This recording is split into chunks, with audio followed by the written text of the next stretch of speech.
Hey,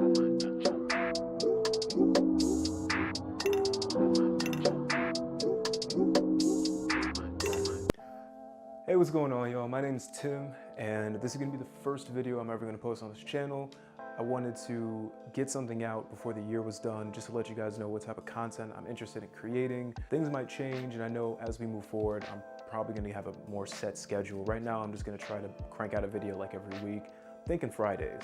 Fridays might work best. Check out my channel trailer. It'll explain a lot more stuff about what I expect and stuff I want to do with this channel. Anyway, let's just get right into it. Top 5 albums of 2018. Number 1 has to be Earl Sweatshirt's Some Rap Song. He's most well known for his stuff with Odd Future. I'd say right about now he's distanced himself from them and made more solo projects. One thing I feel like that was a big theme in Some Rap Songs is transitioning and acceptance and understanding who you are and where you come from and what you've done with yourself and your actions and your decisions and coming to terms with that. I feel like Earl has made this album as accessible as an album with subject matter like this should be. If you're used to mainstream rap, then this album is probably gonna seem sort of inaccessible to you, and I can understand that. First time I listened through it, I thought, man, do I like this or do I hate it? But the more I listened to it, the more I read the lyrics, the more I really ingested what he was saying and thought about it. This album is really poignant, it's really sharp, but it might not seem that way. He released a single, that's the closest thing he got to a single, Nowhere to Go, and it's this buzzy, eclectic track, it doesn't even have a snare, different layers of fuzz and static on it while Earl is rapping and talking about what it means to be a person and stuff, and it's so intricate and like thought-provoking to me. The fact that this dude has been gone for like 4 years, his grandmother died, his dad died, he's been coming to terms with mental health, and he drops this album that you think would be this gigantic extravaganza, and no, it's not. It's no hooks, it's very minimalist, and I think that's one theme Earl was trying to take on, was just minimalism. My favorite songs off of it were Redwater, Nowhere to Go, Peanut, Riot, December 24th. I could make an entire video about this whole album if I wanted to, but I'm not gonna, or I might. But this album, I would definitely recommend it.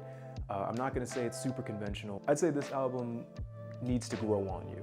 You need to accept what he's saying, because if you just listen to it, I'm telling you, it's just gonna fly past you, because it flew past me. I do like the fact that Earl is trying new things. I do like the fact that Earl is taking the measures and the ideas to just get his points across in the best ways possible, because these songs are crazy.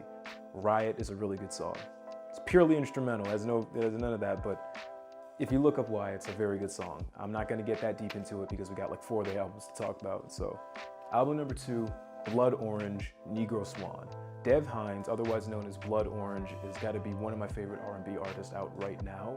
He came out during a time, or I found him, let me say that. I found him during a time when alternative R&B was really making a boom. At this like huge ocean of like trap-inspired like ballads and sonnets being made to communicate this new idea of R&B that's being made. You have Blood Orange in the back, you know, with no shirt on and a leather jacket and like a beret with an electric guitar, and he's just doing his thing. And I always appreciated that about him. I will say that his last album, Freetown Sound, wasn't one of my favorites, but I think it was just because I didn't like it. That was it. It has a couple really good songs on it, but I can't say as a whole I really like the project. But this one, Negro Swan, is amazing. It's very cohesive.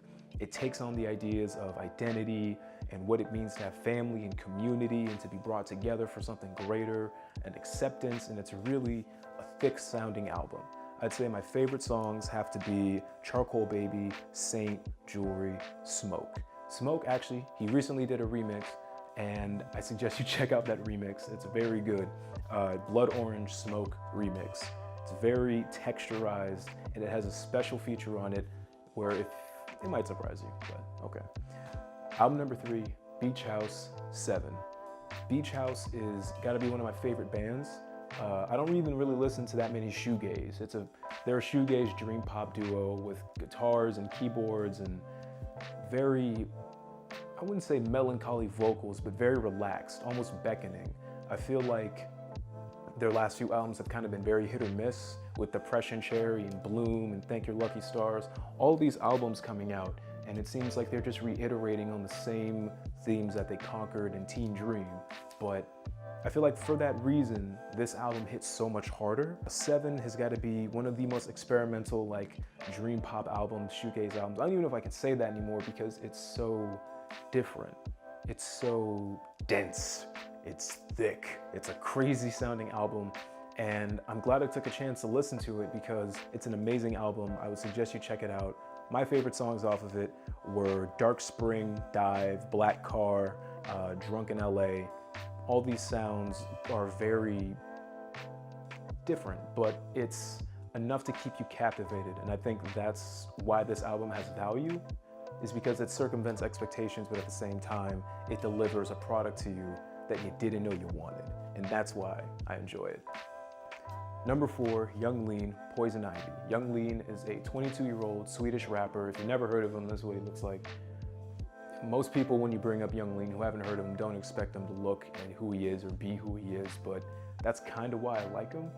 He got his start or his fame off of cloud rap, which is a genre of rap music that is very ethereal, very Space Ghost Perp, very Raider Clan, very wide, very stereo. It's very surrounding. It's made to be sort of melodic and lucid lyrics with very spaced out trappy beats. And it's interesting to see Young Lean go from rapping with like Sailor Moon in the background, drinking lean with like polo bucket hats on, to like in the middle of a forest with like a torn up shirt digging holes or something.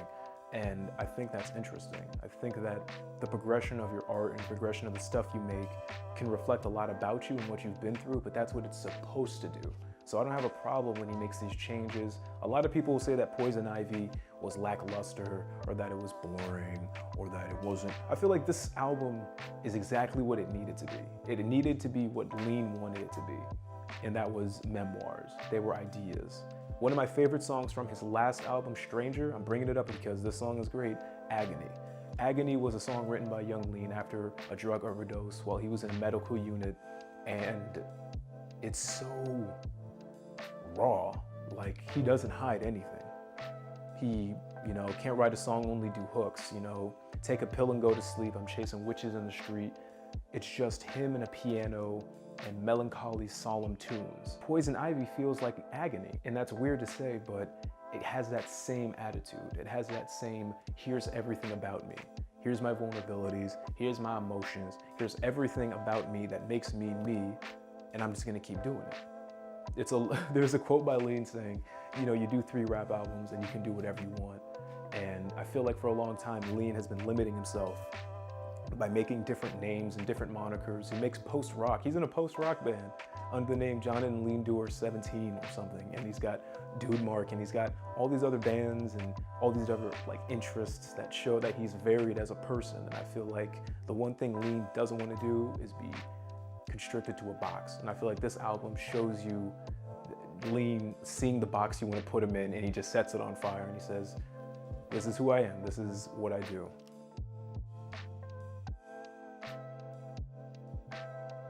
Anyway, album number 5, Key x Kenny Beats 777.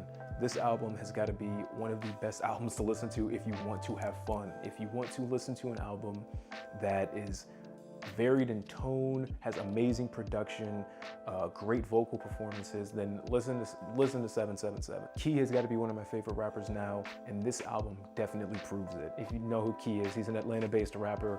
He caught a lot of fire for that one single made by Father, Wrist, featuring I Love McConan. Again, a very good song, kind of repetitive, but I guess I like it. Came out when I was in high school. Kenny Beats, as a producer, has got to be one of the best this year. Like, I mean that genuinely. The amount of versatility he has to match with different artists and make different sounds. He's worked with like Rico Nasty, JPEG Mafia, 03 Greedo, and now Key is really, it's a really good album. If you're looking for an album to have fun to, an album to not necessarily play in the background. Usually when I find albums or rap albums that I really like, I base them on creativity and how I can realistically imagine myself listening to them. And by that I mean, am I gonna listen to this while I'm working? Am I gonna listen to this and hear the lyrics? Or am I just gonna play it in the background and not care? You can do both with this album. This album is great all the time. It's very, again, versatile. Key is one of those dudes that doesn't care at all. He cares about portraying himself in the way that feels genuine. If you've seen any interviews with Key, you'll see that he is a very genuine guy, that he'll say what comes to mind, and he's very thoughtful about the people around him and the moves that he wants to make and the ideas he wants to like enact on. Key is a rapper to keep an eye on. This album, 777, or 777, whatever, it's got to be one of my favorite albums this year, mainly because it doesn't care and it just wants you to have fun. My favorite songs off this album were Blurry, Dig It, Famous, Twisted, and the Kelly Price freestyle. Fat Kelly Price. Anyway, okay. Thank you for watching this video. More content is gonna be coming out. As of first, I wanted to let you guys know what type of stuff I'm interested in making. There'll be more stuff like this. Maybe I'll go more deep into album reviews, music reviews, singles, whichever. Maybe reactions if I can get away with it. But thank you for watching, and tune in next time.